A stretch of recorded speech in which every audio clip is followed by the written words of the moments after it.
뭐 이렇게 깜짝거리면서 먹고 있어? 초콜릿 당 떨어져서. 우리가 나이가 많아서 이제 당 떨어져요. 전 어릴 때도 당 자주 떨어졌어요.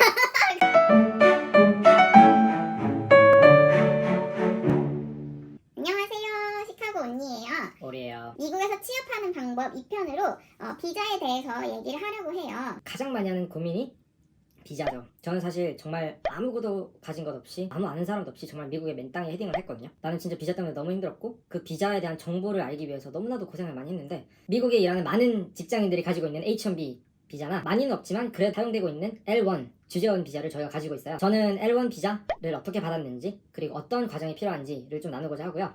시카고 언니는 H-1B 프로세스가 어떻게 진행이 됐는지 회사에서 어떤 과정을 거치면 이렇게 비자가 나오는지를 좀 나눠볼 거예요. H-1B 빵! 보통 대학교나 대학원을 졸업하면 1년 동안 OPT라는 워크 퍼밋을 줘요. 그 1년 동안 이제 H-1B라는 비자를 스폰서할 회사를 찾는데 저 같은 경우는 학생 때 인턴십을 했고 그 회사에서 오퍼를 받았기 때문에 그 회사에서 OPT로 들어가기도 전에 H-1B 비자를 스폰서를 해줬어요.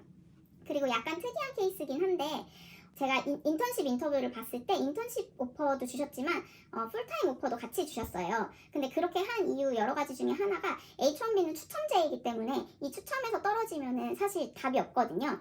그래서 제가 졸업하기 2년 전에 풀타임 오퍼를 미리 줌으로 인해서 H-1B를 그 추첨을 하는 거를 2번의 기회를 가질 수 있도록 그렇게 미리 풀타임 오퍼를 주셨어요. 만약에 그런 식의 약간 플렉시빌리티가 있는 회사라면 그런 것도 제안해 보는 것도 좋은 방법인 것 같아요. 그래서 이제 H-1B를 지원할 수 있는 기회를 늘리는 거?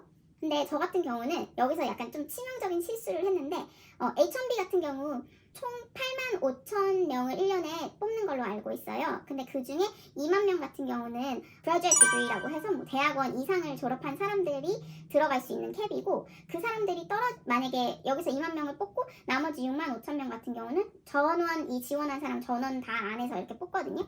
근데 제가 처음에 했을 때 첫 번째 해에 지원을 했을 때 이미 대학원을 졸업한 상태가 아니었기 때문에 이 6만 5천에 들어가는 풀이었고 그때 굉장히 경쟁률이 높았어요. 4대1 이 정도 돼가지고 다 안 될 거라고 생각했는데 정말 하나님의 은혜로 덜컥 되어버린 거예요. 근데 여기서 이 H-1B가 승인이 났지만 OPT를 1년을 사용하고 그 다음에 H-1B를 쓰려고 했는데 서류상에 문제가 생겨서 제 스테러스가 학생에서 그냥 H-1B 사람으로 넘어가 버린 거예요. 그래서 OPT를 사용을 못했어요. 1년을. 사실 그래 취업해서 3년짜리 비자 있으면 더 좋은 거 아니야? 이렇게 생각할 수도 있는데 OPT는 두 가지의 텍스를 안 내요. 소셜 시큐리티랑 파이카라는 그 두 가지 텍스를 안 내서 제가 받을 수 있는 급여가 훨씬 더 높아질 수 있었지만 그 세금을 다 내버렸어요. 그게 이제 첫 번째 좀 안타까운 일이었고 두 번째는 제가 지금 이제 H-1B는 3년이고 그 다음에 한번 이제 연장을 해서 3년에서 총 6년인데 이 6년이 다 와가고 있는 상태에서 이 1년이 되게 아쉽더라고요. 사실 이렇게까지 길게 미국에 살 거라고 생각을 못했기 때문에 이 OPT를 좀 미련 없이 보내고 귀찮은데 그냥 없는 걸로 치자 이렇게 했는데 지금 와서 보니까 또 되게 아까운 거예요. 돈도 더 많이 받고 1년 더 일할 수 있었는데. 그러니까. 네, 물론 이제 그 H-1B 추첨이 됐던 거는 정말 사람들이 신의 자식이라고 제가 그때 알던 사람 중에서 대학원 나왔는데도 안 된 사람도 정말 허다했고 학부만 나온 사람 중에서 된 사람은 제 주변에 정말 여러 사람 중에 저밖에 없었거든요. 사실 그때 저도 지원했어요. 저도 지원했다가 전 떨어졌죠. 그쵸? 네. 근데 떨어졌는데 어떻게 아직까지 있는 거죠? 미국이요? 네.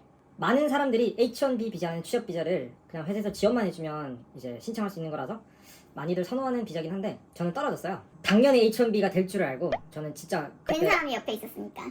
그런 것도 있고 저는 진짜 얘보다 기도도 열심히 하고 정말 하루하루 정말 간절한 마음으로 기다렸는데 이쪽은 떨어져도 말고 라고 했다가 된 케이스고 저는 너무나도 간절하게 붙고 싶었었는데 떨어진 케이스거든요. 그래서 제가 저희 회사에 말을 했어요. 사실 나 미국에서 너무 남아있고 싶고 지금 다니는 이 회사에 계속 일을 하고 싶은데 지금 내 비자 때문에 내가 외국인이라는 것 때문에 지금 이 나라를 떠야 된다 도와줄 수 없느냐라고 했을 때 회사에서 내건 조건이 뭐였냐면 L1이라고 주재원 비자를 저에게 제안을 했어요. 그래서 저는 사실 그때까지만 해도 주재원은 약간 막 아버지급들이 가는 높은 사람만 받을 수 있는 그런 비자인 줄 알고 저는 정말 생각도 안 했었는데 신청을 해서 오케이만 나면 뭐 연장하는 것도 쉽고 그리고 생각보다 받기도 쉽고 H-1B처럼 6만 5천에 캡이 있는 게 아니라 L1은 그냥 지원해서 오케이 되면 무조건 받거든요. 주재원 비자가 좋은 게 뭐냐면 H-1B 같은 경우는 배우자나 그리고 가족들이 일을 못 하거든요.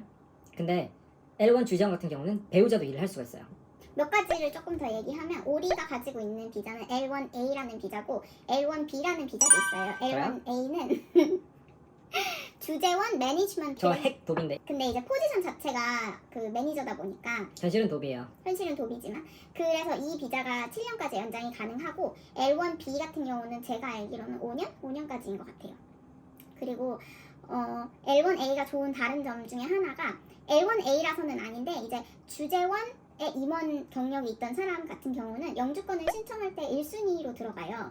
근데 저같이 변호사인 사람도 2순위거든요. 여기 핵도비 분도 1순위라는 게 저 양말만 기다리는 핵도비인데 변호사보다 영주권 받을 때는 빨리 나오고 그리고 그러니까. 회사에서도 영주권 되게 잘 해주려고 하고 제가 회사에서 영주권 해달라고 몇 번 거절했는데 지금 청소하고 있습니다. 그러니까 괜히 잘난 척하다가 지금 왜 정말 안 됐어? 핵도비가 돼서 평생 양말을 못 받을 수도 있을 것 같아요. 그리고 또 하나는 L1에 대해서 알아야 할 점은 대기업 같은 경우는 L1 어프루버를 그 USCIS에서 한 번에 받아버려요. 그래서 뭐 예를 들면은 뭐 이 기업에 올해 100명까지의 L1을 주겠다. 이러면은 이 도비가 누군지에는 별로 상관이 없고 그냥 이 회사에서 이 100명 안에 있는 페티션을 냈을 때 그냥 자동으로 승인을 해주는 거예요. 근데 물론 이제 나중에 대사관에서 인터뷰도 보고 그럴 때 그때 떨어지는 경우도 있다고 듣기는 했는데 그래서 L1 비자 만약에 받으실 수 있는 경우 되게 좋은 것 같고 저희 주변에서도 H1B 비자가 떨어져서 추첨이 안 된 경우에 L1으로 간 사람 정말 수두룩하게 많아요. 그래서 좋은 기회인 것 같아요. 특히 이제 미국에 있는 글로벌 대기업에 다니시는 분들에게는 좋은 기회인 것 같고 H1B에 대해서도 두 가지만 더 얘기를 하고 싶은데 첫 번째는 대기업일수록 H1B를 내줄 확률이 되게 높아요. 이건 H1B뿐만 아니라 모든 비자에 따라서 마찬가지인데 왜냐하면 어떤 회사가 그 어떤 직원을 위해서 비자 어플리케이션을 낼 때 이 회사에 대한 정보를 정말 낱낱이 까발려야 된대.